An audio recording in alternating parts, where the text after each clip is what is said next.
mbokk ngir daray Thiénaba TV du la rëcc bësal abonné bësal cloche bi ngir lépp nga mën koy am.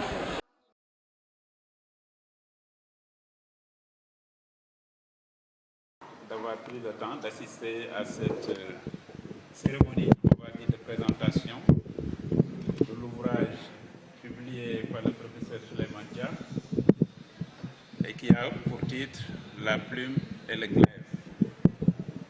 Donc c'est un ouvrage qui est publié par le professeur Souleymane Dia, enseignant-chercheur à l'École supérieure d'économie appliquée de Dakar. Je dois dire que j'ai été quelque peu pris au pied levé pour assurer la modération de l'activité, mais c'est vraiment un honneur pour moi et quand même, je le fais avec beaucoup de plaisir. Et je profite aussi pour saluer et remercier les professeurs Mor Ndao. Je pense qu'il était peut-être beaucoup plus indiqué. Mais comme c'est mon aîné, s'il me donne des... Comment on dit? S'il me donne un niggle, je suis obligé de l'exécuter. Donc, professeur, merci beaucoup. Professeur Mor Ndao, directeur de l'école doctorale Ethos, et aussi l'administrateur de la fondation UCAD. Donc, vraiment, nous sommes très, très heureux de vous accueillir. Maintenant, les temps de parole, les différents intervenants, peut-être je vais globalement les présenter.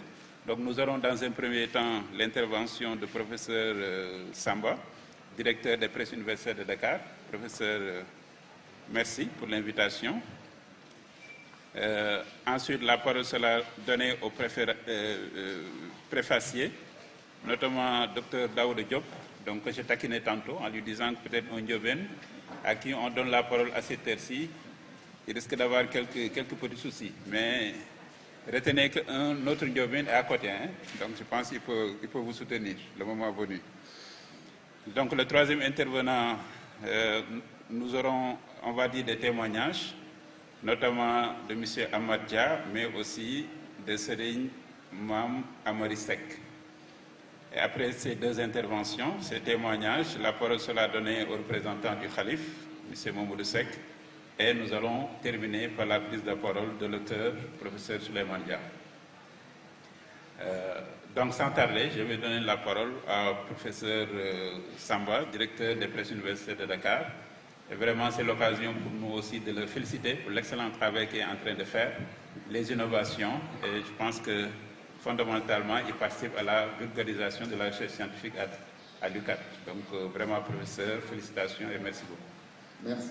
Merci beaucoup, professeur. Ce que nous proposons comme offre.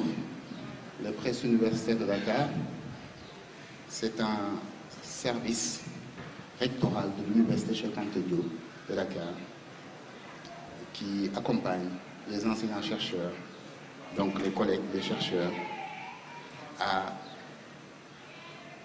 diffuser le plus largement possible les résultats de leurs travaux de recherche. C'est la raison pour laquelle quand mon collègue et doyen Souleymane Dia est venu nous présenter son premier, après lecture rapide de son texte, parce qu'il faut dire que nous éditeurs, nous lisons beaucoup, tout de suite, j'ai estimé que c'est un texte qui avait beaucoup d'intérêt. Mais c'est le genre qui nous a été proposé qui me posait un petit problème. C'est la raison pour laquelle aussitôt, je lui ai dit qu'il nous fallait absolument un préfacier qui comprenne les enjeux pour nous présenter ce produit de façon à ce qu'il soit accepté par la communauté universitaire. Je ne sais pas si vous avez commencé à lire le document. Moi, personnellement, pour moi, ce fut un régal. Parce que, professeur, il faut le dire, j'ai beaucoup appris grâce à ce livre sur l'histoire de mon pays. Et ce que j'ai appris m'a rendu fier quelque part. Dans les cours d'histoire à l'école primaire, même jusqu'au baccalauréat, on raconte un peu l'histoire de notre pays, ce qui s'est passé pendant la colonisation, pendant la période même d'islamisation. Mais je dois dire que là, j'ai eu des informations vraiment très détaillées sur le rôle joué par nos anciens. Et il faut dire qu'il y a de quoi en être fier, parce que ce n'est pas, on va dire, de l'arabisation, mais c'est de l'islamisation. Et ça, j'en suis vraiment fier. Je ne voudrais pas être long. Je vais juste dire merci et bienvenue. Et avec votre permission, je laisserai aux autorités qui vont venir cette place-là. Voilà, merci d'avoir choisi les presses universitaires. Nous sommes là pour accompagner les collègues qui ont des projets aussi riches que le vôtre. Merci. Salam alaikum. Monsieur le directeur de la Fondation du CAD, Monsieur le représentant du Khalife général de Thiénaba, chers collègues de par vos titres et grades, chers étudiants, distingués invités, mesdames et messieurs, ce qu'il faudra comprendre de prime abord, c'est que c'est, mais pour moi, un insigne honneur de prendre part à la présente cérémonie de dédicace de l'ouvrage du professeur Souleymane Dia, ici au cœur de ce temple du savoir qu'est l'université Cheikh Anta Diop de Dakar, dont l'emblème, vous l'avez constaté en entrant, renseigne sur le latin lux et alex, la lumière et ma loi. Mieux encore, ma loi c'est d'être lumière. Ma loi en tant qu'intellectuel c'est d'illuminer ces acteurs qui sont dans l'obscurantisme. Mais ce qu'il faudra noter, c'est tout l'intérêt accordé par les presses universitaires de Dakar, mais à la recherche, à l'éducation scientifique, au savoir et surtout à l'innovation, substrat incontournable dans la conception des plans de redressement national. Je peux beaucoup témoigner sur le professeur Souleymane Dia, parce qu'on est un et indivisible, mais ce qu'il faut noter, c'est que c'est un géographe aguerri, un géohistorien talentueux et un écrivain qui est imposant de par ses figures de style romancées qui nous font surfer sur des événements complètement achevés dans le temps. Et ce qu'il arrive à faire, c'est qu'on se rend compte qu'il nous prouve par le biais de son œuvre que le savoir, c'est plus que le simple fait d'acquérir des connaissances, certaines et vraies. Alors, autrement dit, il s'agit d'aller au-delà de ce que l'on affirme ex nihilo pour fournir la preuve, soit par l'expérience, soit par la démonstration scientifique, et c'est ce qu'il réussit si bien. Entre le professeur Souleymane Dia et moi, c'est une longue histoire. Donc, dans ma chambre de l'université de Dakar, mais la chambre 168, donc à couleur H, durant les années 2000, alors que j'étais un jeune étudiant au département d'histoire en année de licence. 16 juin 2000, nous sommes des historiens, on note les stigmates. Donc m'avait très tôt inspiré et poussé à ouvrir le champ de la discipline historique à d'autres aspects de l'étude du passé jusque-là méconnus du grand public. Parmi ces problématiques d'ailleurs, il était de notre devoir de commencer à étudier la doctrine rigoriste tidjane, le madiankisme d'Ahmadou Chekouba entre 1869 et 1875, et sa perpétuité dans le Baol occidental, matérialisée à partir de 1882 par le village de Thiénaba Seck, libérant positivement ces litanies au cœur des anacardiers qui tardivement viennent participer au décor d'un environnement dominé par l'acacia Federbia albida, stigmate d'un patrimoine purement madianké. Ce lieu est à jamais le réceptacle des dernières chevauchées Fulbé à Dior. Il a fallu un peu attendre une année, c'est-à-dire le mercredi 7 mars 2001, le link allait être créé par le défunt calife de l'époque, Seni Ousseynou Khar Seck, paix à son âme, qui m'incita à aller à la rencontre du professeur à l'époque au lycée John Fitzgerald Kennedy. Après m'avoir fait état de tout ce qu'il détenait, tout ce qu'il connaissait comme fonds d'archives, il me rappela la nécessité, ça c'est important pour l'historien, en fait d'accorder une importance capitale aux sources de première main. L'histoire se fabrique, c'est une entreprise. D'accord? En fait, l'histoire ne se raconte pas. Il ne s'agit pas d'une narration, mais il s'agit tout simplement de rendre lisible un segment temporel avec des événements complètement achevés dans le temps pour que les populations aient une conscience historique. Voilà ce que Cheikh Anta Diop nous fait état dans son ouvrage. J'avais eu cette chance d'avoir le professeur Rokhaya Fall comme encadreur, Fall Major, très ouvert, très open, et Souleymane comme une sorte de tuteur infatigable, surveillant de près, mais pas de manière affectueuse et diligente. Il se présenta ensuite à ma soutenance de mémoire de maîtrise en juin 2002, donc il y a 22 ans, intitulé La Tidjaniya Mahdiste, son implantation et son évolution de 1869 à 1973. Mais je me suis rendu compte que ce qui nous liait, il fallait que je sois un peu curieux. Alors, qu'est-ce qui me lie avec Souleymane Dia? L'essence de cette symbiose, il fallait un peu, je voulais la chercher. Mais parce qu'on est tous animés de cette dose de scientificité. Mais alors, j'ouvre le Coran pour voir ce qui se passe. Alors, qu'est-ce que le Coran raconte entre ces deux-là, entre le prophète Souleymane et le prophète Daoud? Mais je me rends compte, en fouillant dans le temps, puisque le Coran peut être en fait une source. Dans le verset 15, surat An-Nam, Walakhat Atayna Daoud wa Souleymana ilman wa qala alhamdulillahi lazi fadalana ala kasirin min hibadil mu'minin. Donc en traduisant, on se rend compte que ce qui nous unit, c'est la science. Nous avons effectivement donné à David et à Salomon, ou Daouda et à Souleymane, une science, et il dit louange à Allah qui nous a favorisés à beaucoup de ses serviteurs croyants.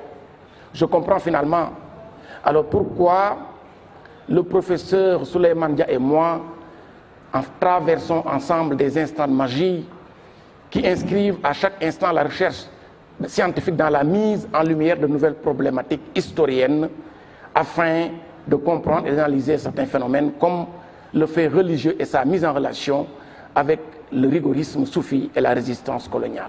En préfaçant son ouvrage, je viens maintenant à son ouvrage, après l'avoir parcouru plusieurs fois, je vous rappelle qu'il a préfacé aussi le mien, signe de toute l'affection, de la courtoisie, mais surtout de la reconnaissance qu'il me porte. Je me suis rendu compte que la visée esthétique, et c'est ça où la littérature intervient, la visée esthétique de la littérature peut ne pas systématiquement opposer à la visée scientifique de l'histoire. Si l'on peut considérer la littérature et l'histoire, mais comme deux disciplines indépendantes, le chercheur peut, par le story, donc en anglais, le story cohérent, c'est le discours ou le récit, en fait, mais aller au-delà de la narration, du schéma descriptif, de l'imagination ou encore de la dimension subjective, pour réussir une historie, voire une histoire capable par un déterminisme et des éléments factuels argumentés de mettre à nu une vérité difficile à remettre en cause scientifiquement, et ce qu'il réussit. C'est ce que le professeur Souleymane Dia donc, a réussi dans la plume et le glaive. Alors comment il est parvenu à nous plonger dans cet environnement de la fabrique de l'histoire? Mais parce qu'il est géographe, environnementaliste, et spécialisé dans la géohistoire des risques et de la vulnérabilité, il parvient à retracer d'une manière méthodique la trajectoire du régime madianké qui finit par unir deux hommes, Ahmadou Chekouba, dépositaire de la mission de son père Mohamed Ameba, et Amadou Ngoné Lacsek, Kayorien ou Adjor, métissé, dont l'histoire nous rappelle toute la dynamique guerrière des réformistes Charbouba. Dans une posture contemplative, l'histoire des Madiankobé et particulièrement du marabout Adjor qu'il retrace nous fait en fait traverser les espaces, les événements et les périples jusqu'au méandre des changements climatiques. Il va nous parler des saisons nord, saison chasse, Choron, courte période qui ouvre vers l'hivernage Noët, Loli ou l'hiver. Mais conception en 12 chapitres, mais le chiffre 12 apparaît, on sent le mysticisme soufi. 12 comme les 12 lettres de La ilaha illallah, mais comme les 12 lettres dans Muhammad Rasulullah, 24 heures, on se rend compte que l'environnement en fait a une perception de l'unicité dans ce Ikhlas. Et c'est important. Il parvient à rendre lisible ce segment temporel très riche qui renseigne sur la conception madianké et l'héritage spirituel d'Ahmadou Chekouba à la bataille de Samba Sadio, héritage porté par Amary Ngoné Ndak Seck Zakiou, engagé dans le tourbillon de la résistance, comme il le dit, en mettant l'accent sur cette figure emblématique, la dialectique de la violence et de la résistance face au colonialisme et aux abus de certaines aristocraties guerrières. Il schématise toute la philosophie de la doctrine mahdiste. Du Toro, mais au Jolof, du Jolof, mais au Kayor, le professeur Souleymane Dia réussit encore à décrire l'irréversibilité du temps et les traces impérissables du madiankisme malgré les feux nourris des chasse-peaux. Je vous rappelle que les chasse-peaux, ou bien le chasse-peau a été créé par le français Antoine Alphonse Chachepeau, mis en service en 1868, donc 2 ans en fait, juste avant qu'on ait brûlé le village de Ouromadou, et qui rappelle l'épique bataille de Samba Sadio jusqu'au périple du marabout Ayor et des canons de Diayane en passant par Primdari. Mais pour faire vite, et c'est là où je vais en terminer, mais la perpétuité de la doctrine rigoriste à travers son ouvrage, l'engagement des différents califes d'Amary Ngoné Ndak Seck, nous berce ensuite dans cette atmosphère marquée par une abnégation inébranlable, consistant à garder jalousement cet héritage spirituel. Il arrive même, Souleymane, mais grâce au rôle des Dara, milieu d'éducation, tarbiya, d'élévation spirituelle, tarqiya, avec l'ultime but de se fondre dans les océans illimités de la connaissance, Mahrifa. L'œuvre de Souleymane montre enfin toute la dimension des défis du monde musulman. Donc on modernise l'ouvrage. L'œuvre nous permet aujourd'hui de prendre en compte les défis du monde musulman et surtout la perception de l'amour chez les soufis, valeur qui doit bercer et brûler l'ego pour ne mener qu'à l'ivresse mystique.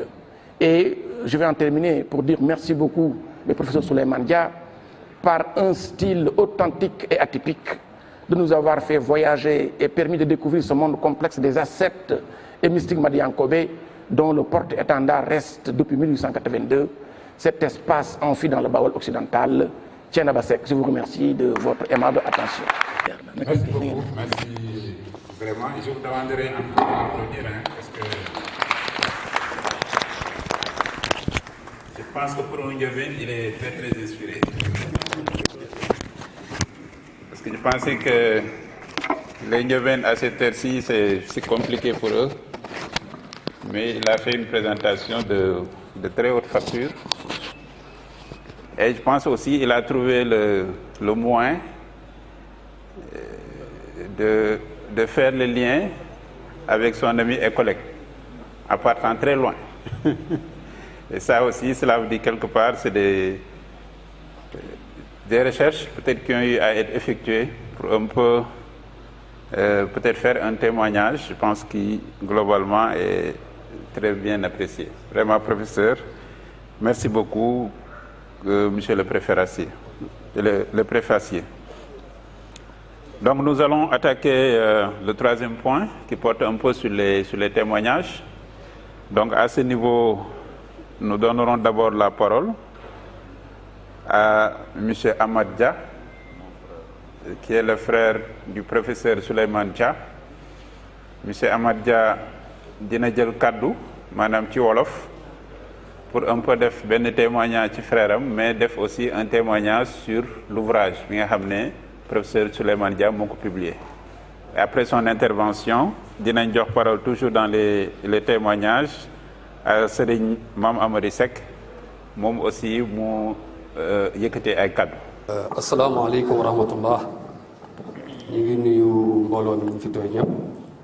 Di jiital mbooloo mi Serigne Amary Ndak mi représenté Serigne Thiénaba ak Serigne Mamadou mu leen xasee nuyu waa Thiénaba yëpp di nuyu kilifa yi tedd yi toog xanaa di santaat yàlla rek bu baax ndax lii bokk na ci xéewalu yàlla yi waaw ndax moom Souleymane moom wax ci moom ñëpp a ko mën ndax moom ku baax la ku sell la ku yiw la ndax ñu ngi koy xamee ñun ba dañoo teel a ñàkk waajur mu téye ñu ba nekkee ay tuut tànk ak ay 6 ans 5 ans mu jàngal ñu yar ñu ba ndëgal ñuy sant yàlla mu nekk nit ku baax ku ñeme njaboot soxnaam a ngi nii toog soxnaaram dama bàyyi wax lu nekkul ku mën a ku baax ku sell la nga xam ni moom yàlla moo na ko mën a fayal ba pare mu nekk koo xam ne ku jàmbaare ku bëgg lu baax ku bëgg yiw ku bëgg teraanga waaw te lu mu la defal lu ne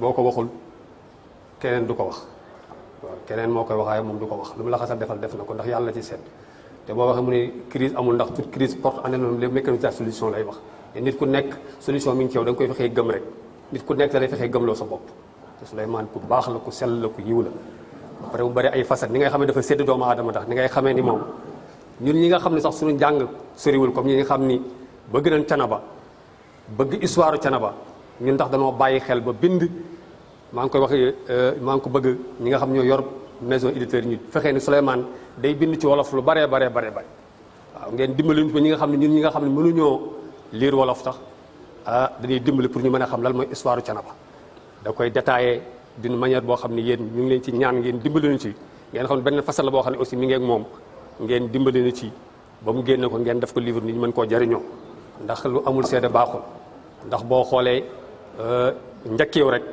moo ci laal yi tuuti ngeen xam ni kon bind na ci lu am solo ni góor gi tasee këram bàyyi lépp wuti yàlla ni mu ko tasee wuy ji Cheikhu Amadou mi woote woon ngir jihaad ba pare ñu xëy suba rek ñu takk xare njëkkiw ñëw mu am embuscade ñu rey imam jihaad ji mooy Hamdan Hafiz ñu daal di samp ma amari ndak kon nga xam te loolu yëpp da koo détaillé ay 1000 vers la 1000 vers muy junni bayit kon nga xam ni kon loolu rek lu am solo ak yeneen te boobu yàlla def na ba mokkal ko kon temps bi xat ma génn ci tuuti rek ba nu xam ni Souleymane bàyyi sédd na xel tax ñi nga xam ni seen tubaab jafe na pour ñu mën a comprendre livre bi te war na noo xam histoire Thiénaba ndax histoire Thiénaba ñëpp la intéressé may gërëm yàlla mënu xiir ci bind taarix di xare yi seexu ànd ak Amari Ngoone càppaaculi ga di xeexub Samba Sadio fi may tàmbalee mooy wax leen dajab seexu ak Amari Ngoone tab jam taalibeem ba la ko sabab moo di mbettum Wuramaadiyu seexu daan Jolof mook bara jàmbaar ja di waare kayeete ngir yaatal diine lam tooro Samba koo toog tubaab bi song Wuramaadiyu kër imaamul Maadiyu addu kalpe jurga ñoññantal jigéen ña salfaane téere ya sànni ca dex ga naan warool na noo xàmmee armeelu Maadiyu seen jëf yu ñaaw ya tabbi ci noppi seexu woo bara woo Hamdan Hafiz ñu fanaane bind ka siña leetar xëy tasaare leen ci kàngamu yoon wi gawar ba jëm Kajoor yendoo daw fanaane ko romb gàdd weesu ndaaye dëgmal kër Amari Ngoone ndax yegg si naa Thiénaba gawar baa ngay laajte ahlan wa sahlan fii mooy kër Amari Ngoone mu jàng leetar ba seexu nuyoo saraal ko tooñ nga leeralal ko ñaaw téef ya makan moo di rek Amari Ngoone woo képp ku dim ndongo dajale njaboot gi seexu sama sëriñ yónnee na wooma dama war a gàddaay taxawu ji diine balaa jantu soo dinaa sori lool Thiénaba te it xawma kañ laa fi delsi ndax deeti naa fi delsi moo tax jigéen ñi maa ngi leen di ñaanal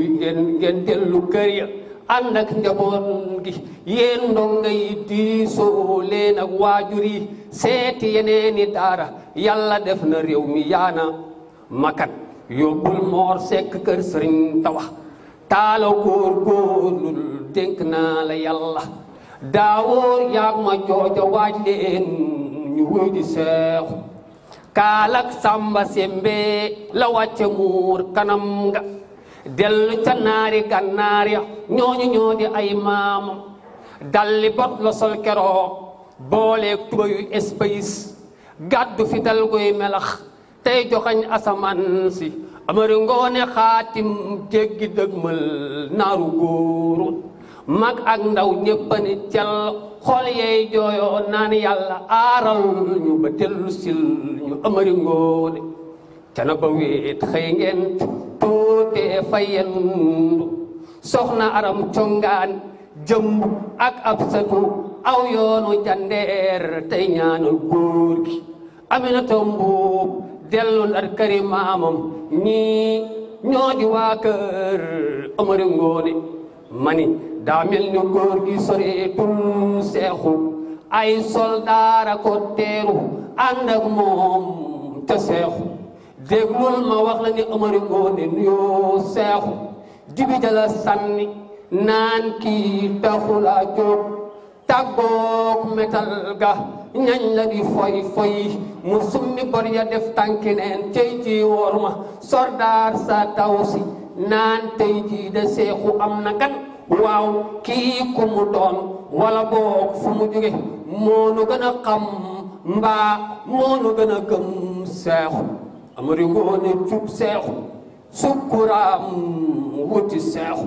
ñii di jooyoo ñii di sabbal soldaar sa waaw mu teeru xal seexu foon ko biir ak biti ëskay Ahmadu Ndaak déglul la seexu at yaa bari worma yaay borom taraanga waxuma la yow waaye say doom ba say sët dootuñu tàggoo worma ak taraanga soldaar sa tasaaroo seexu woo waa kër Maadi Amari Ngoone nuyoo saafoonte waa kër Maadi Ibra Penda bara jàmbaar ja Hamdan Haafaz Jibrilu Maadi ak Saada Maadi timis jot Hamdan jiiti jàng Faatiha woo yonen tollanti baaxee xeet bi li di taxawaayu borom kër ci biir njabootam ñu sëlmal ñaan wër mbalaanu wadifa sanga be di riir ngir màggal buur yàlla geejo Hamdan jiite jàng Faatiha woo yonen tollanti baaxeeti xeet wi njëkki aji sangu teg ci borom mantu niki fanaane julli jugal te woote guddi xaaj seexu weet ak Amari Ngoone ñu waxtaane xeex bi waxtaane baatin ñu xëy suba takk njakkiw di xare bu njëkk bu Amari Ngoone teewe ba mu yegg see ba si biir seexu takku ci tooro di fekki lam tooro borom jëf ju ñaaw ja ma nga ànd ak Ibra Ba doomi ma ba imam ba pëli jolof du benn yaa dar Bramadiyu seenal Ibra benn jàmbaar jàggangooram nga di waa kokki waa dimat ak waa tariji gisal ñëwal seexu ñoo di xeetu solobe ñoo di mbokki ndeyam ñooy aar seexu ñetti junni ci ay soldaar ñoo dar keroog seexu diiru juróom ñaari at yu mu xeexal diine seexu musta dajale mbooloo mu ni toll xare ba yenu penku bay seen néegi sagata lam toora laqu jakiw di tëru seexu ñu tollu njakiw sox ya taw ci seen kaw seexu tontu rey lu bari ca noon ya ca des daw daa di dellu toor waaye noon bi lal na Hamdan Haafaz ak juróom ñeenti soldaar ci waa kër seexu seexu julee rom néew yi ca àllu njakiw ba soldaar sa jooy imaam weet na ci dëttu njakiw bi imaam say na ana ku ne deeti jiite seexu joxoñ Ahmadu Muudu Hamdan boole jàkk ak jaasi ba keroog Samba Sadio xare ba woon ginnaaw njakiw dëgmal toor romb sagata fanaani jàmm njaay xëy weesu Linguère teggi yang-yang ca ñeenteelu fan ba jihaad ca tabbi tooro. Merci beaucoup. Donc sans tarder aussi nous allons donner la parole donc toujours dans les témoignages dinañ jox kàddu Serigne Mame Amary Seck de Thiénaba moom aussi mu rotal ci ay kàddu balaa ñuy jox kàddu gi le représentant du khalife Mamadou Seck. Bismillahi rahmani rahim.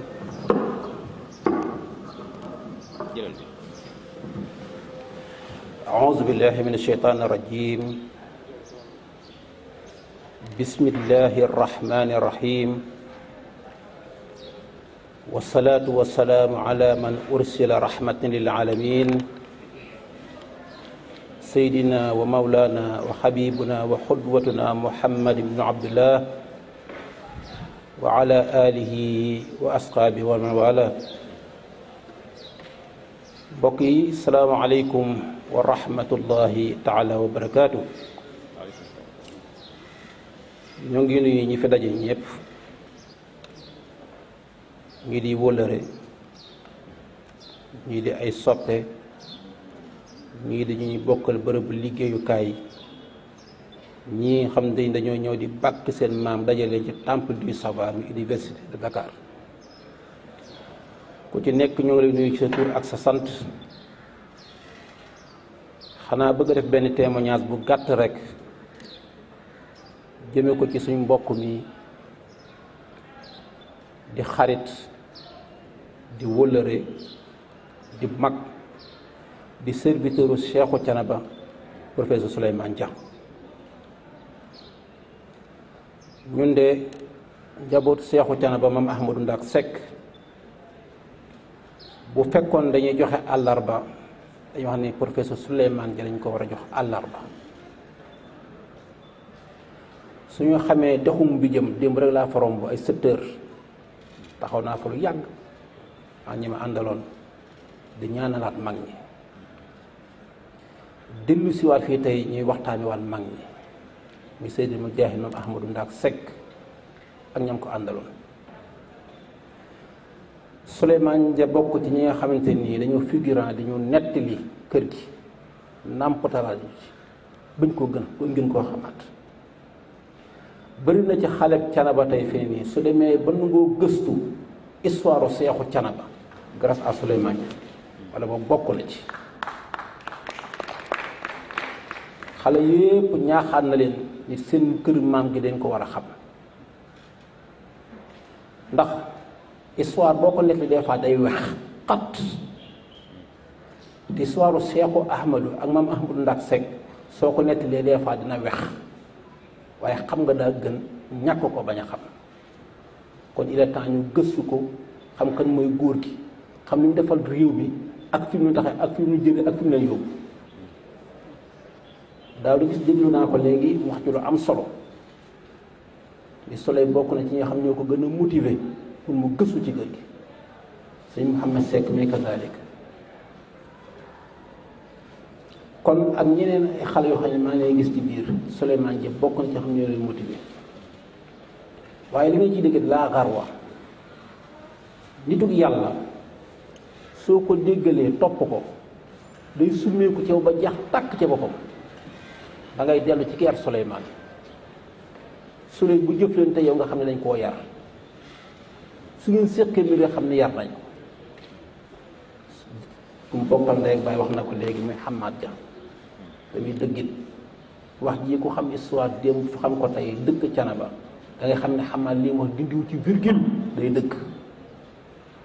Souley taawul diina ji depuis bàyyiwu seen xaar ba ëssi fii amul jam-jamu diina ji. yéen ñi ànd ak moom loolu laa leen di wax te Souleymane Dia amul jëm-jëmu diine ci suñ kër maam gi. benn Seexu Thiénaba bu fi jaar ci bàyyi seenu xaar ba ëssi fii kenn duutu ko baaraami Souley def na ci diine ji loo xam dañu naan accam, waaye ka ko yar la nag. ñoo ngi leen di ñaanal yàlla bu baax. xam naa temps bi dafa xat te ku nekk war ngaa mën a jël kàddu sànni ci kàddu def témoignage ci moom, waaye ahlu sharafa zakki yu yëpp Souleymane ñoo ngi lay sant. ñoo ngi lay gërëm, ñoo ngi lay sant goo xam ne amul ab, am na commencé waaye amul ab, ndax defal nga ñu loo xam te nii ñu de lott na ci mënoon ko. d'abord ñu ngi ci daara ja nga yëkkati suñu këru maam gi ba raay bi fii nii waddul woon de, waaye da nga ko kulóoraat dolli wàcc. kon yàlla na yi ay livre toppaat ci yàlla doole nàmp xel mi bàyyi laa sam xel ak sa njaboot ak ñi nga xam te ñoom nga seq liggéey bi. wasalaamu aleykum wa rahmatullahi taala wa barakaatu. je pense sànq duñ ko waxee je pense c'est revenu sànq je pense le Ndiobène Daouda l'a évoqué en disant que le fait qu'il s'est intéressé peut-être même d'être orienté au niveau du département d'histoire, peut-être quelque part aussi c'est à travers les discussions, peut-être les échanges qu'il a eu avec le professeur Dia, peut-être Lolo ko motivé à un certain moment, il s'est dit que peut-être c'est nécessaire d'aller creuser davantage. Et peut-être moi-même qui vous parle aussi, je peux faire ce même témoignage que Daoud. Parce que moi, j'ai été recruté à l'ISEA en 2007. Et quand je venais à l'ISEA, j'avais le DEA, mais ce n'était pas dans mes vocations de faire de la recherche, ou peut-être même de poursuivre pour pouvoir soutenir une thèse. Et je dois dire que la personne qui m'a motivé, qui m'a encouragé et qui m'a soutenu pour que je puisse comprendre la nécessité qu'il y a, étant dans le système universitaire, de faire une thèse pour pouvoir, disons, évoluer, avoir une carrière universitaire, je dois dire que c'est le professeur Souleymane Dia. Parce que quand j'ai été recruté, il fait partie des enseignants qui m'ont accueilli et qui m'ont orienté et qui m'ont accompagné jusqu'à ce que le bon Dieu peut-être fasse que j'occupe aujourd'hui cette position au sein de l'institution. Donc, comme Seigne Diop nous ko waxé, je pense qu'il fait aussi wax nako. Je pense lu ñu wax moy deug. Et le fait aussi que Seigne Dia s'intéresse beaucoup à li nga xamné mag yi ñoko fi bayyi seen jëf. Je pense lolu aussi kenn ci ñun wala ku nekk ci ñun war na ko def. Parce que suñu mag yi manam amuñu seen fay. Waaw suñu mag yi amuñu seen fay. Dëkk bi bu ñu amee stabilité mag ñi la. Dëkk bi bu ñu amee cohésion mag yi la. Dëkk bi lépp loo xam ne lu baax lu fi nekk suñu mag yi ñoo ko liggéey. Donc suñu mag yi amuñu seen fay. Donc képp koo xam ne liggéey boobu ñu def danga koy fësal di ko wane yow aussi amuñu sa fay. Vraiment, merci beaucoup, professeur Dia, pour tout le travail que vous faites pour vulgariser la pensée ainsi que tout le travail accompli par nos anciens. Donc nous allons de suite donner la parole au représentant du Khalif, Mamadou Seck, moom tamit mu rotal ci ay kaddu balaa ñuy jox parole l'auteur, professeur Souleymane Dia, pour son intervention. Mesdames, Messieurs les enseignants-chercheurs ici présents, Mesdames, Messieurs les représentants de la presse universitaire de Dakar, Mesdames, Messieurs les étudiants, honorables invités, proches parents et amis, chers lecteurs, permettez-moi de profiter de cette occasion solennelle qui m'est offerte pour transmettre le message du Khalife général de Thiénaba, Serigne Assane Seck, ainsi que celui de l'ensemble des membres de la famille Seck de Thiénaba et les foyers madiankés du monde entier à cette auguste assemblée. Mon allocution tournera autour de 3 points.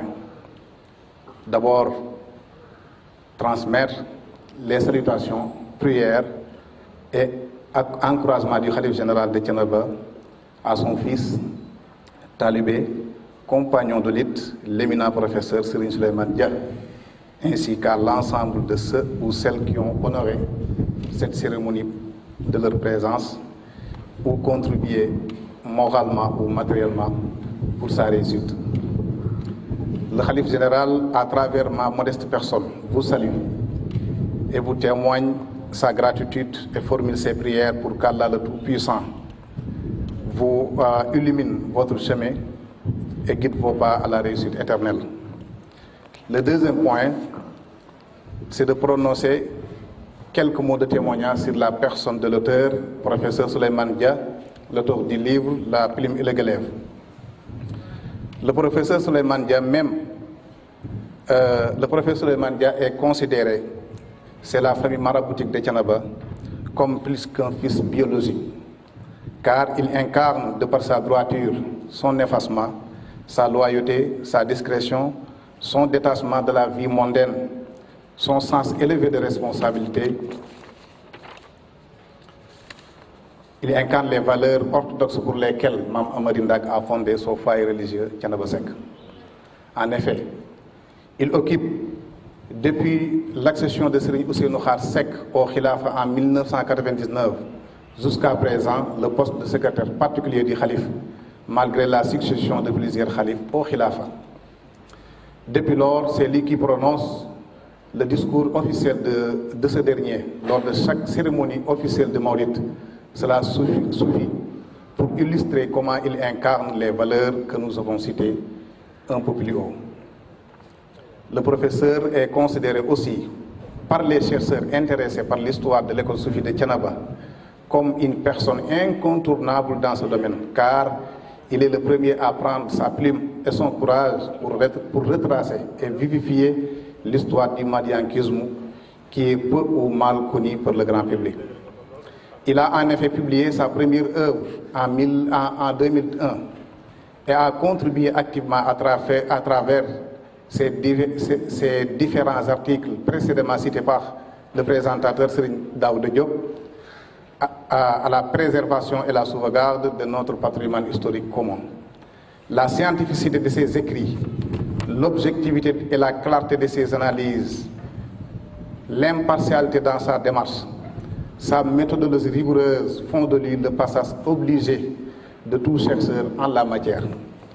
Nous prions Allah Tabaraka wa Ta'ala de lui accorder une vie remplie de bonheur, de succès et qu'il guide ses pas à la réussite éternelle. Le troisième et dernier point, mes chers frères et sœurs, est une contribution de notre part. En tenant le livre entre nos mains, on a presque le résumé de l'ouvrage. Sur la page de garde, on voit la photo de Mme Amari Ndak Seck et celle de Mme Cheikh Amadou Ba, ce qui veut dire qu'ils sont les deux personnages clés de cette œuvre. En lisant le titre du livre, La plume et le glaive, on constate effectivement que l'auteur veut bel et bien mettre en exergue mettre en exergue les différentes dimensions de ces deux érudits, ainsi que celles de leurs subordonnés, qui y sont cités. La dimension intellectuelle étant symbolisée par la plume et le courage par le glaive. Il est donc impossible, selon l'auteur, de lister les résistants armés ou pacifiques au Sénégal contre la conquête coloniale au Sénégal au cours du 19e siècle, sans pour autant citer ces deux éminents personnages. L'auteur nous renseigne la méthode dont le cheikh transmettait les connaissances de la charia et de la haqiqa à ses disciples. Je ne terminerai pas mon message sans pour autant, au nom du khalife et de la famille, encourager et remercier l'auteur de les efforts consentis pour ce travail de recherche, souhaiter bonne lecture à toutes et à tous et encourager, féliciter les organisateurs de cet événement grandiose. Merci pour votre aimable attention. ma tënk tuuti rek ci wolof maa ngi jégalu juste benn contribution boo xam ne xëy na dina méngoo bërëb bi moo tax ñu waxee ko ci làkku mbindum càmmoñ waaye koo xam ne dañ koo formé ci làkku yaaram di arab nga bëgg a wax ci université Cheikh Anta Diop ci làkku mbindum càmmoñ te mooy français loolu leen ci gis rek xam leen ni loolu moo ko waral mais da di professeur Souleymane Dia ni ma ko waxee fii léegi nii ci témoignage yi ku ñëw Thiénaba te xam ko di nga xam ni Thiénaba jàpp liñ ko jàppee ëpp na sax doom buñ jural seen bopp ndax doom di nga ko jural sa bopp te du mel soo melu moom nag maam Amari Ndaak buñ effacé woon ñi fi nekk ñépp tey professeur Souleymane Dia taxaw man jot naan dina ko mat héritier li tax loolu mooy mboolem valeurs yi nga xam ne moom la doon promouvoir te doon noo ko ci Cheikh Amadou doon noo ko ci maam Limaam Mahdi maam Limaam doon ne ko ci Yonent bi sallallahu alayhi wasallam man jàpp naa ne professeur Souleymane Dia ci comportement ci doxalinam ak ci jëfalinam dafay symboliser loolu. donc loolu rek bu du woon dara lu loolu rek jar na képp koo xamante ni yow dëgg ak droit njub ñor na la da nga ñëw ngir célébrer loolu.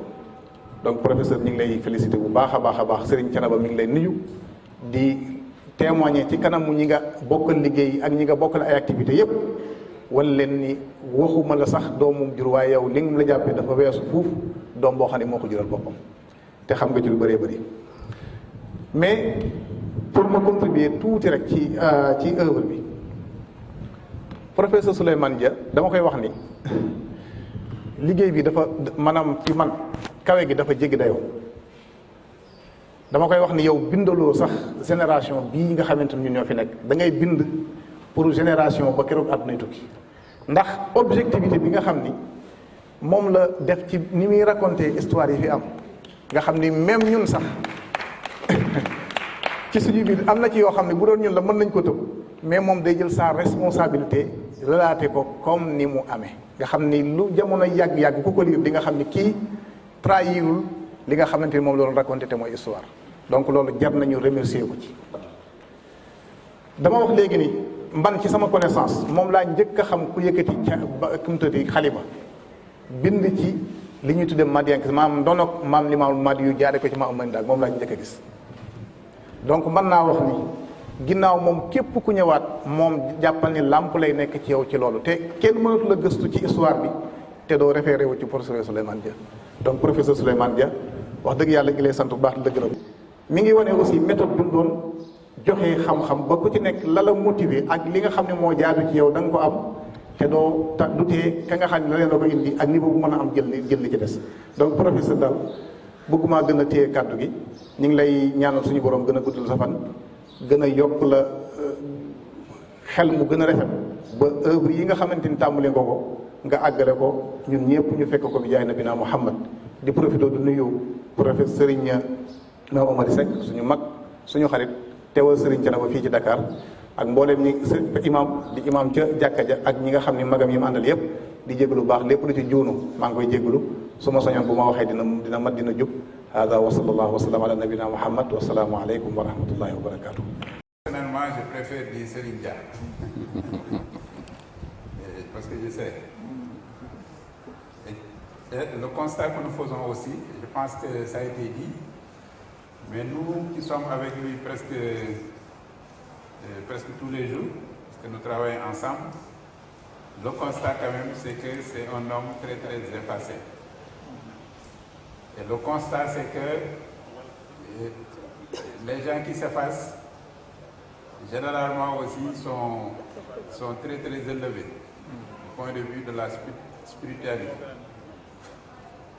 Parce qu'on sait que le plus important, ce n'est pas ce qui est apparent, mais ce qui est caché. Et comme nous l'avons dit tantôt, le professeur Dia, c'est quelqu'un qui nous inspire. Parce que c'est quelqu'un qui est généreux. Et la générosité, on peut considérer qu'il faut être un homme de foi pour être généreux. Parce qu'on sait que ce qu'on donne, il arrivera un jour où on aura 10 000 fois plus que ce qu'on donne. Mais ça, il faut être un homme de foi pour pouvoir comprendre cela. Ouais. Et vraiment, c'est quelqu'un d'inspirant. Et ça, si je le dis aussi, je pense que les étudiants devraient aussi apprendre de lui. Et peut-être je vais donner, disons, un exemple. Le professeur Dia est peut-être assez proche de la retraite, mais cela ne l'a pas empêché de faire une seconde thèse. Peut-être d'autres auraient dit que, du point de vue peut-être de la carrière, etc., ça ne va pas m'apporter grand-chose, mais s'il décide de poursuivre ses travaux de recherche jusqu'à soutenir encore une deuxième thèse, je pense que tout cela montre la générosité qu'il y a. C'est quelqu'un qui aime partager. Et les écrivains, c'est des gens généreux. Parce qu'écrire, c'est donner. Parce que le savoir qu'on met pour produire un ouvrage, on n'est jamais, même si c'est un investissement peut-être pécuniaire, il va de soi que ce qu'on donne, c'est plus que ce qu'on reçoit. Et là, il faut vraiment être généreux pour le faire. Vraiment, chers collègues, Souleymane Dia, Serigne Dia, comme je l'ai dit, vraiment, merci beaucoup pour votre générosité, merci beaucoup pour l'appui constant, merci beaucoup pour le travail important que vous faites au niveau de l'ESEA, l'École supérieure d'économie africaine. Vraiment, c'est quelqu'un qui participe beaucoup à la stabilité de notre institution, à travers ses conseils, ses orientations, mais surtout à travers son comportement. Voilà. Parce qu'il va de soi que quand il y a du bruit, généralement à l'école, et ça ne manque pas, généralement on fait appel à lui. Et quand il décide d'intervenir, les choses se calment. Et je pense que ça, c'est un don peut-être qu'il a. Et vraiment, nous, au niveau de l'ESEA, on apprécie beaucoup. Vraiment, machallah.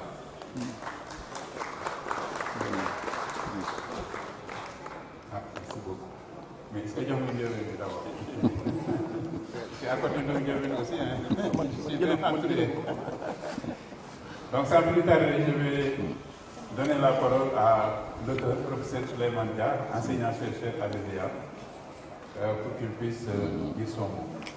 Avant peut-être d'ouvrir et de laisser peut-être la possibilité au public de pouvoir aussi interagir avec le docteur. Donc, professeur Dia, je vous laisse la parole.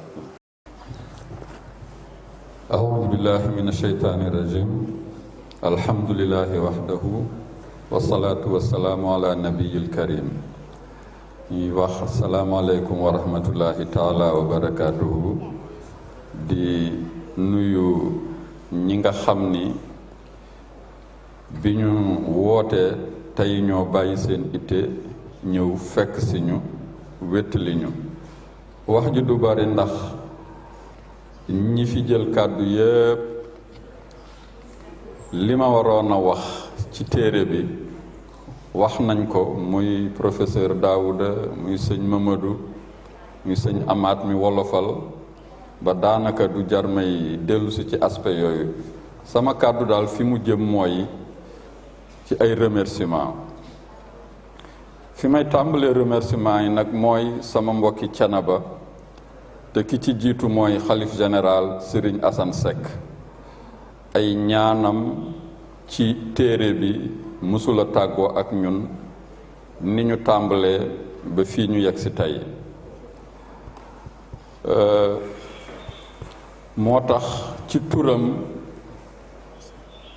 ñuy jaar ci moom di remercier mbooleem njabootu maam Ahmadou Ndack Seck te ñi leen fi teewal tey di suñu xarit maam Amary Seck di ko jaajëfal ci kàddu yu rafet yi mu wax ak suñu doom Mamadou Seck Modou Rokhaya moom it ci témoignage yu rafet yi mu yëkkati jëme ko ci ñun ak ci jàngat bu xereñ bi nga xam ni jàngat na ko téere bi ci biir remerciement yooyu nag lay diigal koo xam ni suñu xarit la suñu wóllëre waaye liggéey bii da cee jàpp ba ñu tàmbalee te ba tey jii may wax ak yéen génnewu ci loxoom muy El Hadji Demba Sarr maa ngi koy jaajëfal jàpp na ci programme bi nam ci war a jàppe yal na yàlla sàmm ko may wéyal remerciement yi jëme ko nag ci sama famille bu ma nee famille nag famille bu yaatu la mooy soxna mooy doom mooy rakk bu góor ak bu jigéen waaye moo di ay goro ñooñu ma lim ñépp ñu ngi fi teew musuñoo deñ ci di ma jàppale yal na yàlla jàppale leen ñoom it ni ñu ma jàppale am na nag koo xam ni mënuma koo remercier ndax nekkatu fi ba ñu koy remercier di sama mag di sama xarit Saliou Dia yal na yàlla sotti ko ay leer fa mu tëdd lu ma ko naroon a remercier dama koy soppi ay ñaan ndax bu dul woon moom mën naa am duma fréquenter li ñuy wax université ak amphithéâtre Saliou Dia yal na yàlla teeroo ko àjjana may joyal ba tey samay remerciement ci sama ñaareelu famille te mooy école supérieure d'économie appliquée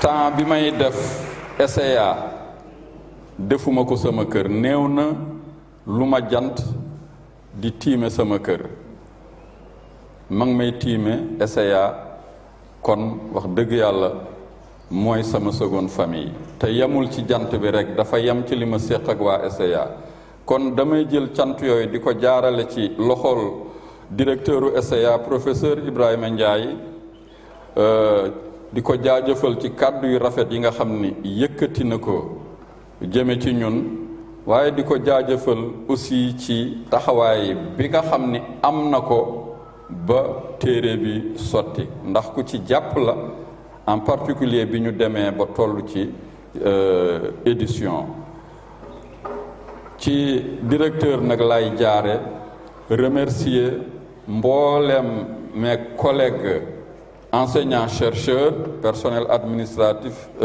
personnel enseignant et de recherche ñoom ñépp a ngi fi kenn manqué wul remercier les parts personnels administratifs et techniques ñoom ñépp a ngi fi kenn manqué wul bu bis bi sagoo nii joué nañ ci rôle bu am importance CSA ngi fi directeur des études ngi fi chef de département ATEGU mi ngi fi chef département DEFCOF mi ngi fi ñépp a ngi fi kenn desul kon SEA daal rëccu wuma lu ma ko doon jàppe sama deuxième famille di remercier aussi nag ñi nga xam ni budul woon ñoom SEA du am muy étudiants yi étudiants yaa ngi fii nekk ca ginnaaw di ñu wéttali muy étudiants yi tey ak étudiants yi démb ndax gis naa fi ñoo xam ni tey samay collègues lañu ci université bi SEA la ñu jaaroon démb en tant qu'étudiant ñu ngi ci mbooloo mi ñële ca ginnaaw mooy étudiants yi tey yàlla na yàlla jaarale leen ci yoon woowu ba ngeen mujj nekk suñuy collègues incha allah maa ngi remercier koo xam ni dafa jouer rôle bu am importance ci sama carrière en tant qu'universitaire muy professeur Mor Ndaw am na foo xam ni bi ma fa tolloo ci sama carrière universitaire biroom lañ daan tëju ndax ku la jiitu ci aw yoon xam ca loo xamul mu may won foo xam ni fa laa war a jaar pour yegg ca maqaama ma doon yóotu loolu ñu bari xamuñu ko mais professeur Ndaw merci pour m'avoir accompagné dans ma carrière universitaire ci cadre boobu laay dugal keneen koo xam ni dafa jouer un rôle de premier plan aussi dans ma carrière universitaire teg ca nag jàppale ma bu baax ci téere bi il s'agit de l'ancien recteur par intérim madame Aminata Niadiène yal na yàlla sàmm ko yal na yàlla sotti ko ay xéewal remerciement yi mi ngi joy jëm ci presse universitaire de Dakar à travers son directeur le professeur Moussa Samba presse universitaire de Dakar maa ngi leen di jaajëfal ngir seen professionnalisme maa ngi leen di jaajëfal ngir seen ouverture mais di leen jaajëfal et c'est assez spécial pour être souligné intérêt bi nga xam ni directeur wax na ko sànq da ngeen koo am ci li nekk ci biir téere bi mënoon ngeen a mool rek teg ci taabal ji mais yéen xam ngeen li nekk ci biir téere bi loolu itte la maa ngi leen ci jaajëfal maa ngi jaajëfal une catégorie particulière de personnes ñoo xam ni dañoo bokk toolu xare te xare ba mooy gëstu ak siiwal lañu gëstu ki ci jëkk mooy docteur Daouda Diop le préfacier enseignant-chercheur au département d'histoire maa ngi koy remercier di ko féliciter ci présentation bu xóot bu leer bi nga xam def na ko mais dama koy remercier aussi et surtout ci yar bi ko yàlla dénk ak li ko yàlla baaxe mu mën a sàmm li ñuy wax alliance vertueuse te mooy kóllëre wax na ko léegi nitu yàlla moo ñu boole kóllëre di bàyyi Seynu Xaar yàlla na yàlla yokk leeram moom nag Daawuda fu mu toll mi ngi bàyyi xel loola di sàmm kóllëre googa nam ko war a sàmm Daawuda yàlla na yàlla jàppale la maa ngi joyal nuyoo boobu ci beneen doomu Thiénaba boo xam ne ñoo bokk liggéey boobu di docteur Alpha Cissé enseignant chercheur au département arabe fii ci université Cheikh Anta Diop bokk na ci ñi jëkk a bind téere jëmale ko ci l'école Soufi de Thiénaba remerciement yooyu nag nga xam ne dama ko jagleel ñi ma bokkal toolu gëstu bi jëm ci Thiénaba maa ngi koy yaatal ba ci étudiants yi nga xam ni ñoo bàyyi koo Thiénaba sama gis fi ñu bari mel ni Amadou Seck ñu wéttali ñu ak ñeneen maa ngi leen di remercier waaye surtout maa ngi leen di encourager ñu yokk seeni effort ngir ëllëg ñu mën a yaatal équipe bii ma lim te ñu yem ci ñett te ëllëg ñu mën a jël drapeau bi bu ñu demee ba nga xam ni ñun mag ñi leen jiitu wàcc nañu ci waar wi. maa ngi yaakaar ni fàttewuma kenn walla ku ma fàtte na ma jéggal waaye daal fi may jeexale remerciement yi mooy jëme ko ci sama mbokk ak sama xarit yi nga xam ni ñoo féetewoo presse bi te gis ngeen mobilisation bi ñu def pour ñëw mën koo tasaare ci ñi nga xam ni mënuñoo fekke événement bi. maa ngi remercier waa Thiénaba TV Moussa Ndiamé Gueye ak son directeur Alpha Sarr. maa ngi remercier Thiénaba 24 sama jarbaat Talla Diagne. maa ngi remercier Shams TV maa ngi remercier Label TV maa ngi remercier TFM Baro ngi ni taxaw. remerciement yooyu nag dama koy jàllale ba ci ñi nga xam ni ñooy communicateur kër gi ak ñi yor protocole bi. Souleymane Gueye ngi ni bi muy ñëw dafa fekk daanaka ñu tàmbali waaye lu mel nii moom naka jekk moo ñu koy organiser la kon daal maa ngi remercier ñëpp di gërëm ñëpp di ñaan yàlla sàmm ñëpp sotti ñëpp ay xéewal aar leen aar seen njaboot. téere bi daanaka duma ci wax la plume et le glaive. Généralement, le roman est basé sur une fiction. Mais dans le cas d'espèce, ainsi que l'a souligné le préfacier, il s'agit de restituer l'histoire factuelle du madiankisme et le processus de son enracinement en pays wolof. Le choix du roman est dicté par le souci de vulgariser une science historique sérieuse, c'est-à-dire sortir de la démarche académique pure qui, pour importante qu'elle soit, rebute le grand public qui ne va jamais jusqu'au bout quand il s'agit de naviguer entre références savantes et notes de bas de page. En fait, dans la plume et le glaive, la dimension romanesque se limite à deux procédés, d'ailleurs souvent intriqués, les dialogues et la place donnée aux éléments de la nature, le préfacier l'a évoqué. Ils sont avant tout des procédés techniques dont l'objet est d'injecter, comme diraient les géographes, de la discontinuité dans la narration, qui autrement tomberait dans une linéarité et une monotonie possiblement ennuyeuse. Mais dialogues et monologues sont aussi et surtout des outils d'analyse destinés à explorer l'univers mental des acteurs clés que sont Cheikh Amadou et Mame Amary Ndak. Au fond, même si cela n'est pas manifeste, le roman est structuré par la nature des dialogues. Dans les 7 premiers chapitres consacrés aux années d'enfer, c'est-à-dire à la guerre et aux champs de bataille, une place éminente est donnée aux éléments de la nature. Le lecteur ne découvre pas en spectateur distant l'histoire de Cheikh Amadou et celle d'Amary Ndak. Ainsi que l'a écrit et répété tout à l'heure le préfacier, il chevauche inlassablement avec eux à travers les marécages du Taureau, les dunes du Kadior et la savane du Bawol. La vie tumultueuse des combattants est rythmée par les fugues et apparitions du soleil omniprésent. C'est un déluge de lumière qui inonde les jours et constelle les nuits. Plus qu'un cadre, les éléments de la nature sont des acteurs.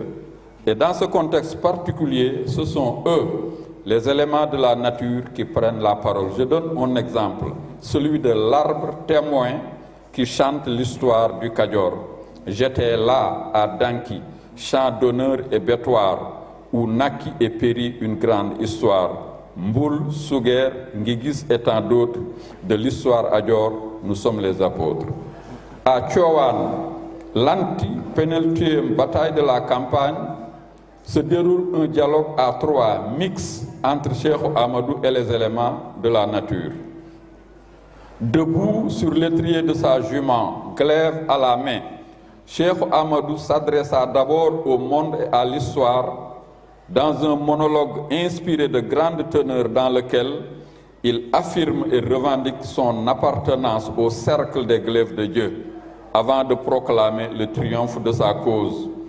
Partout où Satan prohibait le nom de Dieu et montait au firmament et dans l'univers l'écho redondant de sa gloire infinie.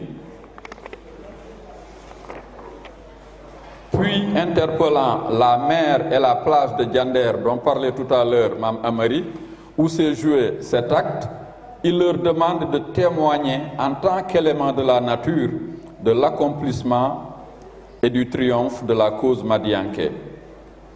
Mer de Diender et 3 plages du même nom, vous êtes les témoins d'un temps de passage.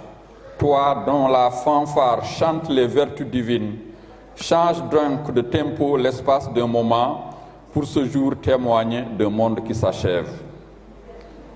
La mer a répondu, depuis 1000 ans et sans doute davantage, mes flots écumants percutent le rivage et ainsi célèbrent les vertus du Seigneur.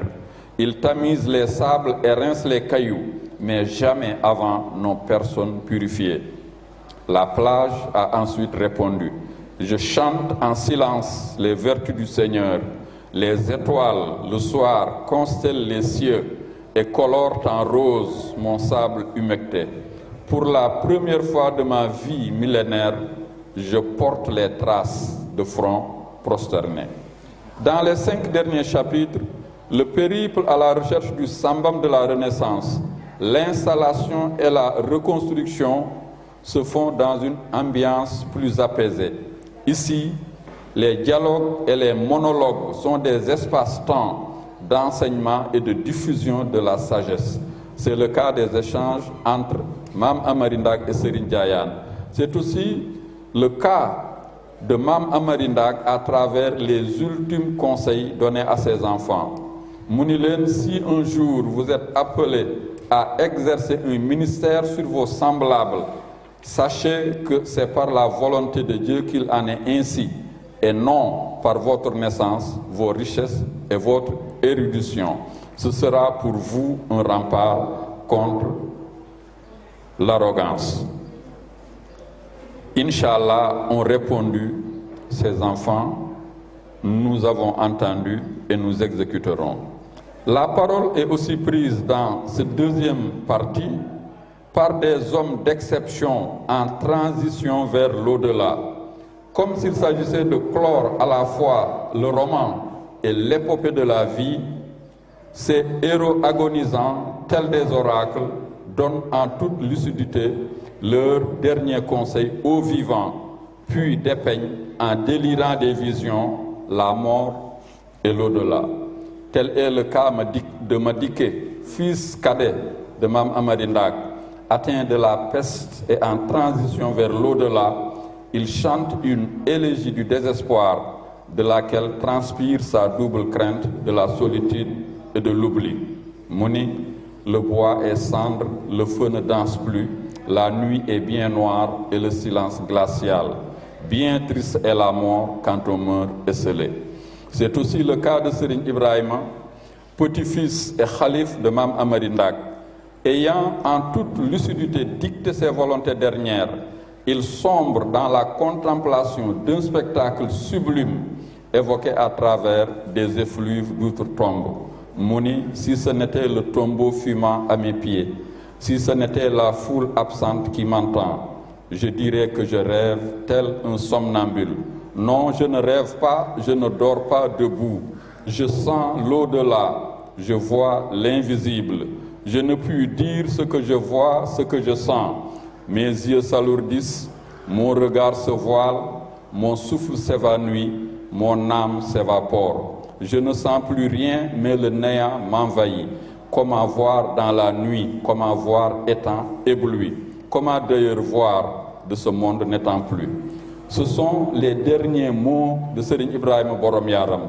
Ce sont les derniers mots du poème. Ce sont aussi les derniers mots de la plume et le glaive. Alors qu'ils soient aussi les derniers mots de cette présentation. Merci pour votre aimable attention. Beaucoup d'aspects. Je pense que fondamentalement, ça devrait vous pousser à acheter et à lire le livre.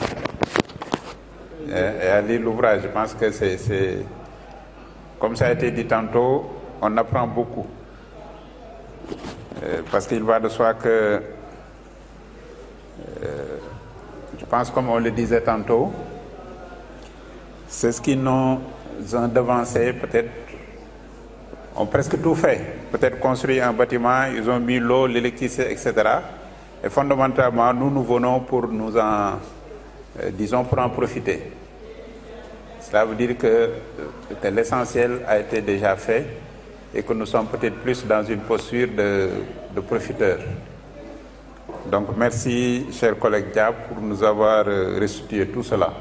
Et tantôt, je pense que aussi bien les enseignants-chercheurs que les étudiants devraient pouvoir peut-être s'en inspirer. Et je pense que c'est un appel aussi du collègue professeur Dia pour un peu élargir le cercle et que ça puisse inspirer peut-être d'autres jeunes pour s'intéresser à ces questions d'intérêt national. Donc merci vraiment. Peut-être avant d'attaquer l'autre versant, on va dire, de la rencontre, qui sera peut-être l'occasion de laisser la possibilité aux participants ou bien au public d'interagir un peu avec l'auteur. Donc on souhaiterait observer une pause de quelques minutes, le temps d'aller peut-être prier et de revenir. Je ne sais pas si cela vous agrée. Ok, donc on observe une pause de 15 minutes.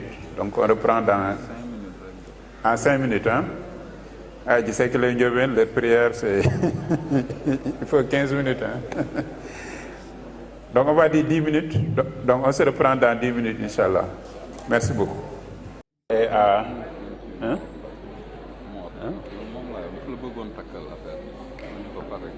À Morla, oui, c'est ça, professeur Morla. Oui. Donc la parole est au professeur Morla. di leen ziara di nuyu suñu kilifa diine yi ci fi teew nuyoo bi ñu teg ko ci le représentant du xalif Thiénaba mu jottali ko toute la population de Thiénaba. kàddu yi cant la ak sargal ndaxte xam na lu woykat bi wax ni fekkee ma ci boole man nag dafa mel ni fekke boolewu ma ci de waaw dafa mel ni ci laa bokk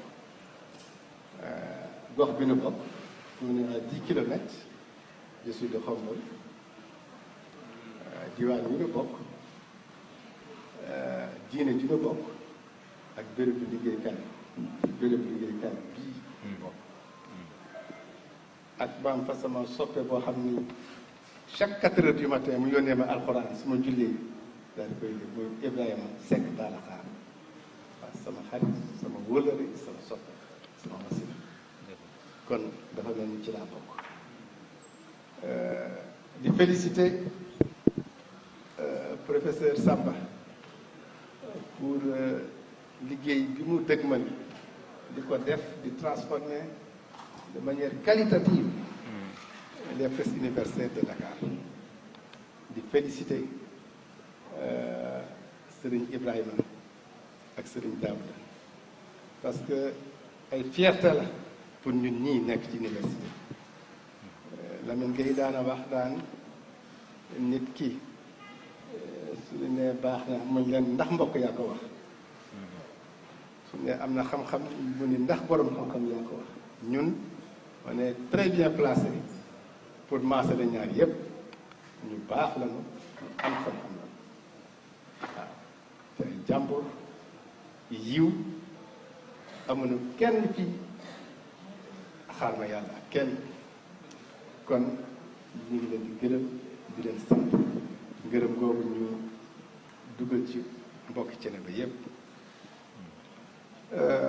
Ibrahima nag yàlla da ko joxeñ ci ay qualités yoo xam ne c'est exceptionnel parce que Souleymane Ibrahima Talla Xaar a tax Ibrahima Seck Talla Xaar Souleymane yàlla daf ko pétri de qualité exceptionnelle ñu ko dal ku yiw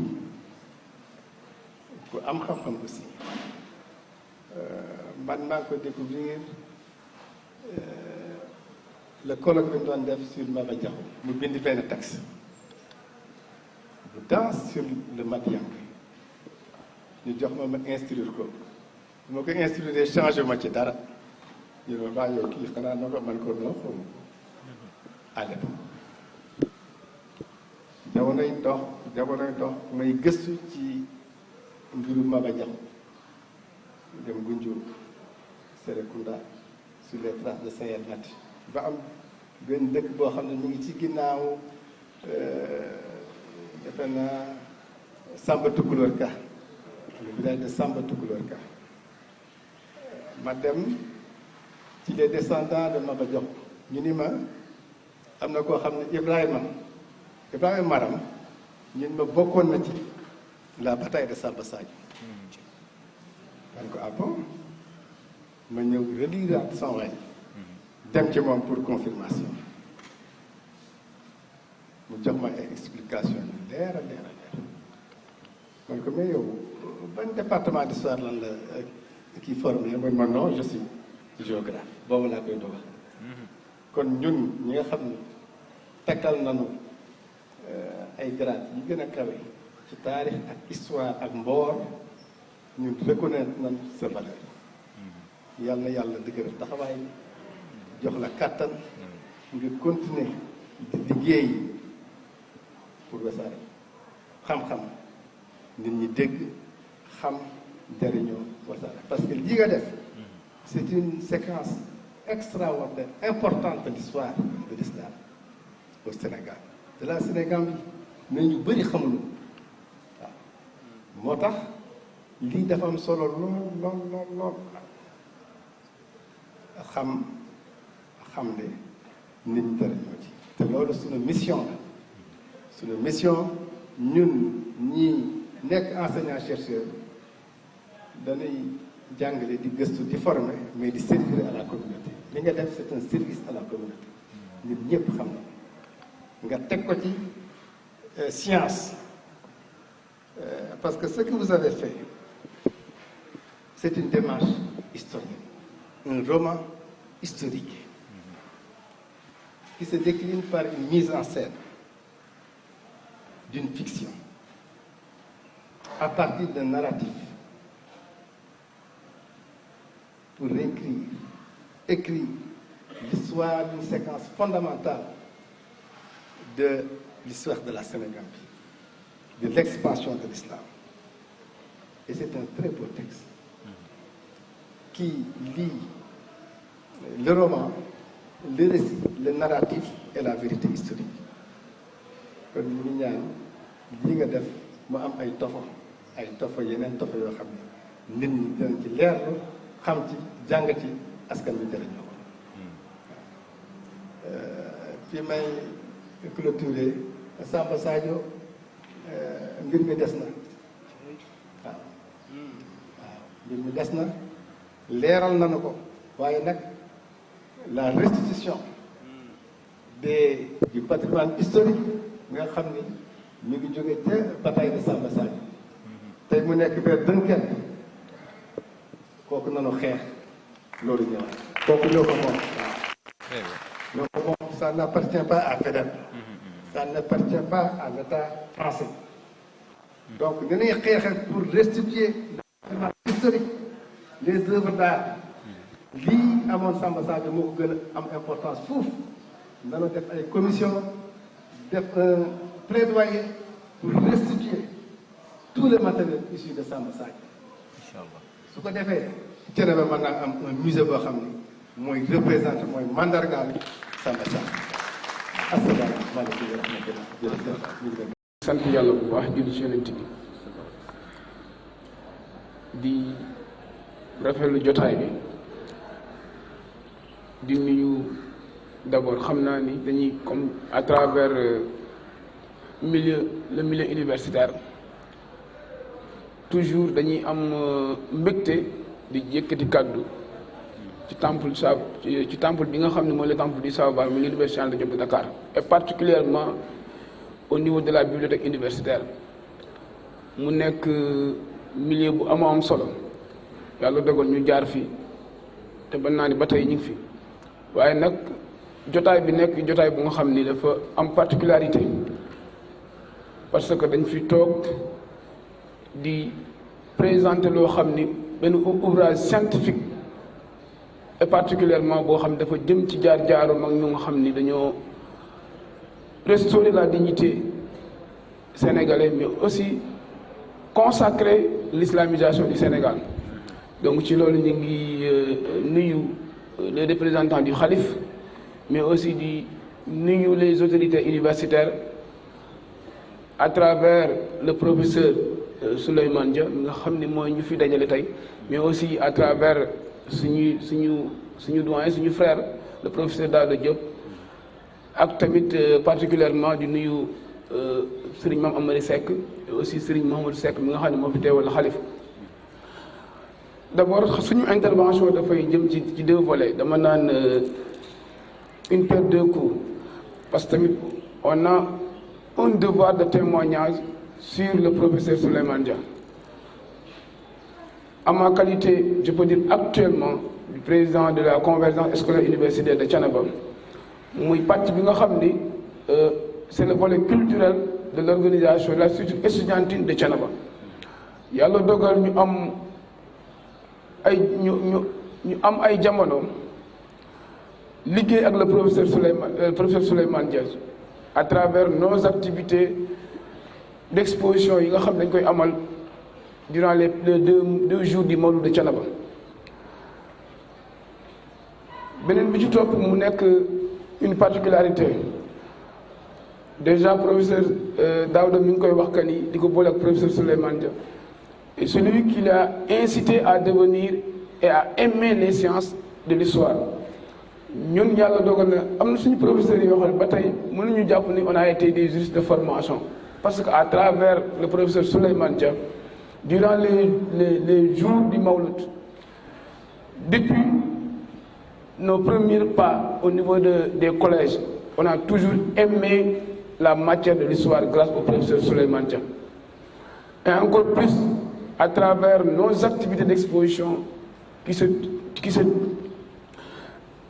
à travers nos activités d'exposition durant les Mawlud, on a su découvrir ce qu'on appelle la générosité intellectuelle.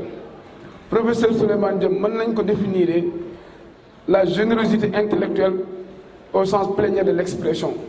Mais aussi, ce qui est très rare, c'est un homme d'une humilité sans commune. Et loolu dafa am solo ci borom xam-xam. Donc professeur ñun ñi nga xam ne ñoo féete Thiénaba et mën naa wax ci kàddu yëpp mën naa wax ci volet yëpp beneen bi ci topp mooy la coordination des élèves étudiants de la commune de Thiénaba ñu ngi fi toog c'est les étudiants de Thiénaba mais aussi beneen partie bi nga xam ne c'est le volet culturel de Thiénaba ñoom ñëpp ñu ngi lay jaajëfal di la remercier aussi tamit di wax ni les étudiants de l'ESEA mën nañu wax mais ñun dañoo am ñaari volet ci yow dañoo am volet universitaire ci yow mais aussi am volet boo xam ne c'est le volet spirituel nga nekk une fierté pour la communauté religieuse de Thiénaba une fierté aussi pour la communauté universitaire parce qu'en parcourant cet ouvrage da ngay rendre compte que vous allez rendre compte de cette scientificité bi nga xam ne moo accompagner cet ouvrage kon donc professeur ñu ngi lay remercier aussi tamit di la ñaanal et j'avais une question j'ai deux questions à poser en parcourant l'ouvrage et de cette authenticité et surtout de la scientificité de l'intervention de l'auteur. À travers le paragraphe intitulé Samba Sadio à Pire. Professeur, j'avais une question à travers ce paragraphe intitulé Samba Sadio à Pire. Il est à un moment donné, en parcourant l'ouvrage, il s'est arrivé que Mame Amary Ndak, après Samba Sadio, tout ce long périple après le djihad, à un moment donné, est-ce qu'il a rencontré, ou bien est-ce qu'à un moment donné, est-ce qu'il a été une fois ébahi ou bien attristé par la disparition mystérieuse de Cheikh Amadou Ba à la bataille de Samba Sadio? C'est la première question. La deuxième question, c'est à travers le paragraphe intitulé « Le dernier galop du marabout toucouleur » à la page 93. À un moment donné, vous avez cité le jeune marabout du nom de Cheikh Amadou Bamba d'alors. Et c'est l'auteur qui dit. Et de manière, en parcourant ce paragraphe, on s'est confronté de manière très subite. Il y a une clash entre celui qu'on pensait être son guide scientifique ou bien son disciple du nom du Kadi, Khadi Madjahate Kala. Il s'est conçu que, à travers ce paragraphe, il y a une clash entre le Kadi et le marabout, c'est-à-dire pour dire le fondateur du mouridisme, pour dire Cheikh Amadou Bamba. Il y avait, qu'est-ce qui expliquait ce clash entre lui et son guide scientifique, Khadima Diakhaté, si on peut appeler ainsi. Donc c'était nos interventions, sachant que aussi, du Jolof au Kayor, il s'est arrivé que pendant cette période d'après Samba Sadio, ou bien en pleine bataille de Samba Sadio, il s'est arrivé qu'il y avait des discordances entre les Jolof et les Kayoriens sur les actes qui ont été posés par les Maniankobé durant la bataille de Samba Sadio, ou bien durant et après la bataille de Samba Sadio. Voilà nos questions, je vous remercie. Mérite bi ci moom la dellu ndax comme ni mu ko waxee man géographe la bu may bind ci histoire il faut ñoom ñu valider ko pour mu mën a jàll te saa bu ma leen soumettre lu mel noonu département histoire valider ko donc man mii maa leen amal njukkeel mes collègues du département d'histoire. Merci aussi à Amadou, mais avant Amadou sax li professeur Mor mujj wax muy la restitution du patrimoine historique issu de Samba Sadio lu am solo la tout le temps maa ngi ciy échanger ak Daouda. Effectivement dafa laaj une mobilisation boo xam ni bu ñu sentiree derrière un intérêt considérable pour ces objets defe naa ni avec un peu de chance yéene professeur Mor dina mën a sotti te mooy patrimoine boobu dellu si Sénégal bépp doomu Sénégal bu ko soxla fekk ko fa mu nekk ci musée yi mu bañ a doonati propriété Faidherbe ou bien musée de Dunkerque. Amadou, merci pour ce témoignage généreux. On a souvent travaillé ensemble pour les scripts des exposés yi ngeen di def ci jamonoy Gammo ak ci programme Maam Amary Seck. C'est l'occasion de dire que Maam Amary mi dafa am programme bu mag a mag samedi bi ñu jëm le 26 fële ca Malika Plage képp ku ko yàlla man loo daal ñoo ngi la ciy woo ndax programme bu am solo la dafa bokk ci programme institutionnel u confrérie Thiénaba désormais.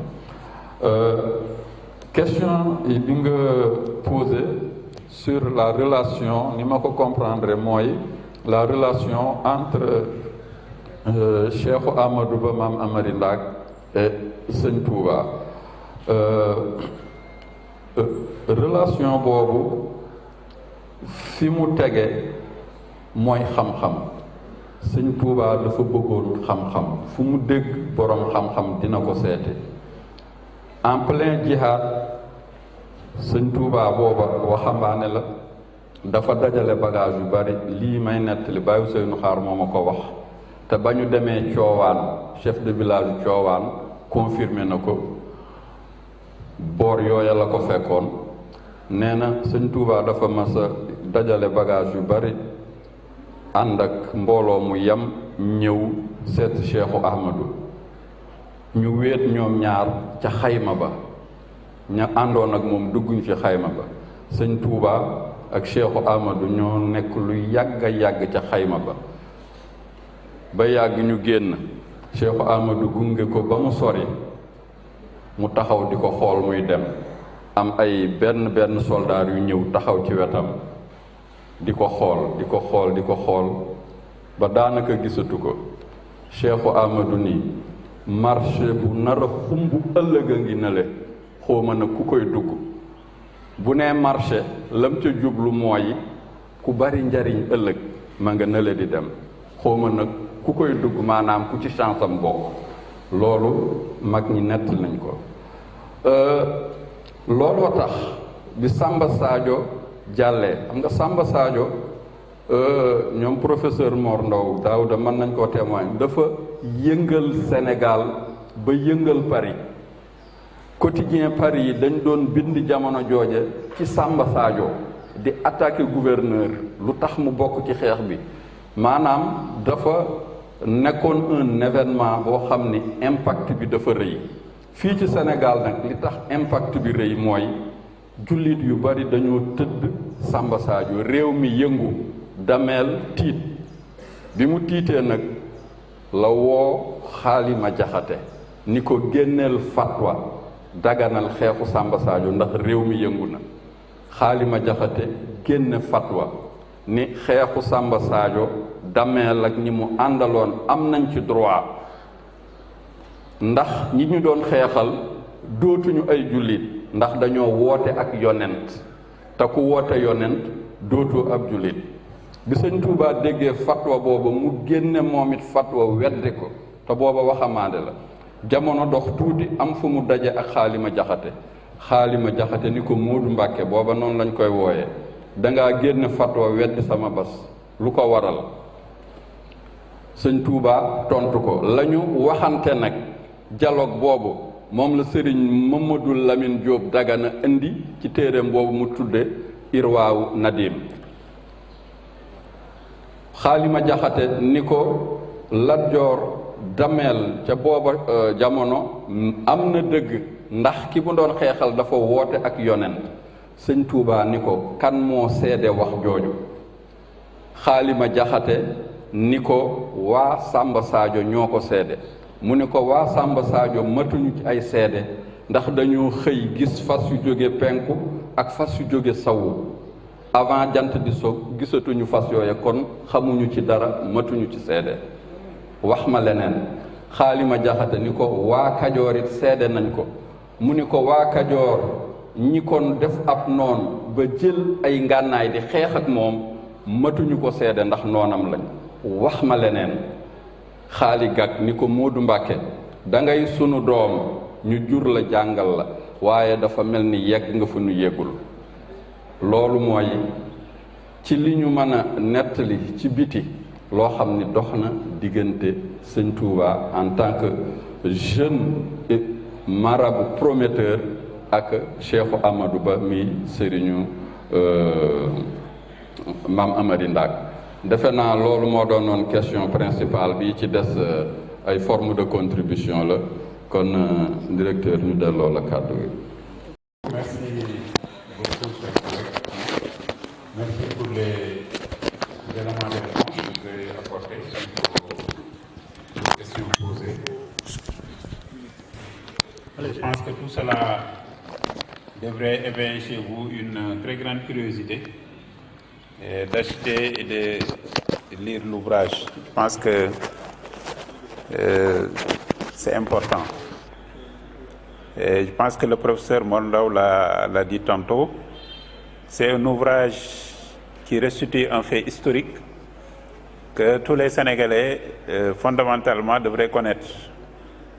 Parce que l'histoire, c'est quelque part ce qui nous permet de mieux présager ou de mieux, on va dire, oui, présager le futur. Parce qu'il va de soi que si nous n'avons pas une bonne connaissance des faits historiques, il est des fois compliqué ou difficile de se projeter. Donc d'où l'intérêt d'avoir toujours à côté de soi un historien. Et je pense que le professeur Dia l'a bien compris, bien qu'il soit un géographe, il se rapproche très souvent des historiens pour comprendre les faits historiques et pouvoir mieux saisir le présent et fondamentalement se projeter. Donc, vraiment, merci beaucoup pour ces différentes interventions. Merci beaucoup aussi pour les éléments de réponse apportés par le professeur Dia.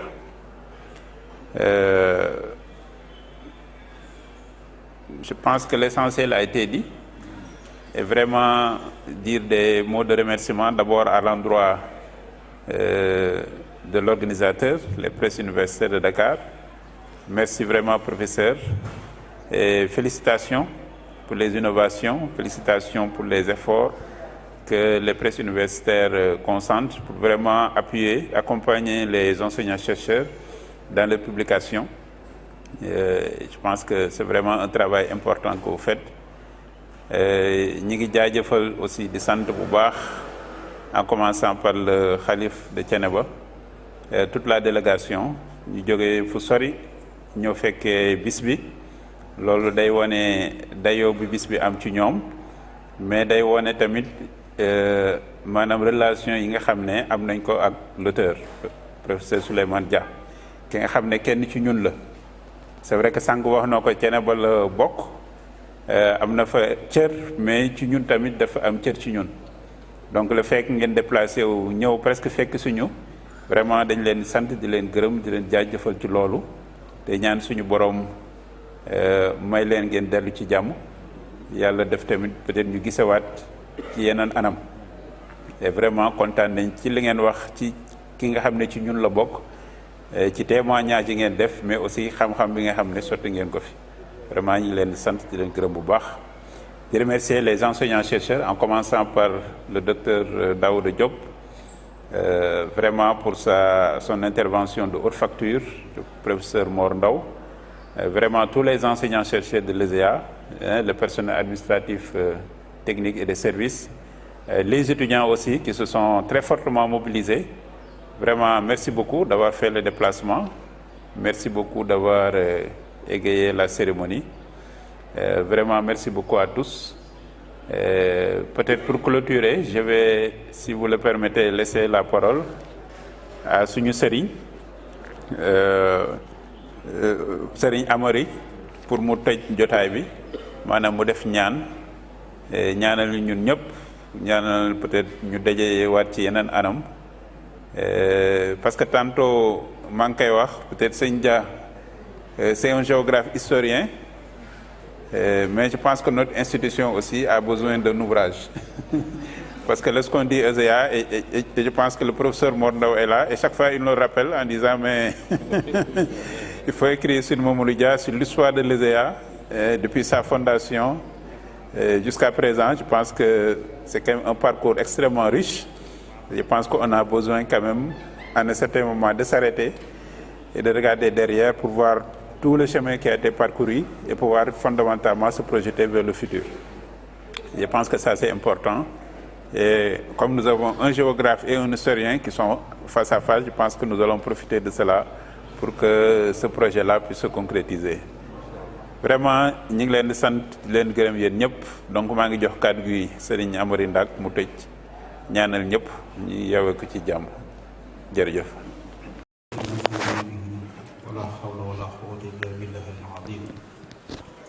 بسم الله الرحمن الرحيم الحمد لله رب العالمين الرحمن الرحيم مالك يوم الدين إياك نعبد وإياك نستعين اهدنا الصراط المستقيم صراط الذين أنعمت عليهم غير المغضوب عليهم ولا الضالين لخلق السماوات والأرض أكبر من خلق الناس ولكن أكثر الناس لا يعلمون اللهم صل على سيدنا محمد الفاتح لما أغلق والقاتم لما سبق الناصر الحق بالحق الناصر الحق بالحق الناصر الحق بالحق والهادي إلى صراطك المستقيم وعلى آله حق قدره ومقداره العظيم إن الله وملائكته يصلون على النبي يا أيها الذين آمنوا صلوا عليه وسلموا تسليما صلى الله تعالى عليه وعلى آله وصحبه وسلم تسليما سبحان ربك رب العزة عما يصفون وسلام على المرسلين والحمد لله رب العالمين.